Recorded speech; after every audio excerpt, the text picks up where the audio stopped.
So welcome. Product of its prime factors கேட்குறாங்க 7429. So 7429 இதனுடைய common factor என்னன்னு பார்த்தீங்கன்னா இதை 17 டேபிளில் பண்ணலாம். ஸோ 17 டேபிளில் பண்ணும்போது ரெண்டு நம்பரையும் சேர்த்துக்கணும். 74 4 டைம்ஸு 17 into 4 68 வரும். அப்போ மீதி ரிமைண்டர் 7/4 68 போயிடுச்சுன்னா மீதி ரிமைண்டர் எவ்வளோ வரும்?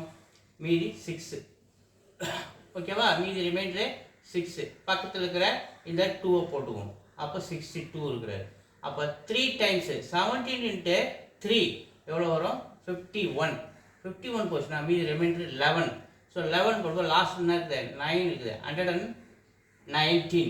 ஸோ 7 டேபிளில் போகிற பாருங்க. 17 into 7 119 நமக்கு கிடைச்சிரும்.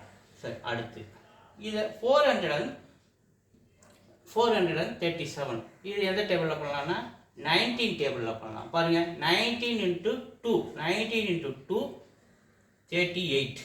ஸோ 38 48ல் 43ல் 38 போச்சுன்னா மீதி ரிமைண்டர் என்ன இருக்குது? 5 இருக்குது. இங்கே 7 இருக்குது லாஸ்ட்டில் 57. ஸோ எத்தனை டைம் வரும்? 3 டைம்ஸ் வரும். 19 into 3 57.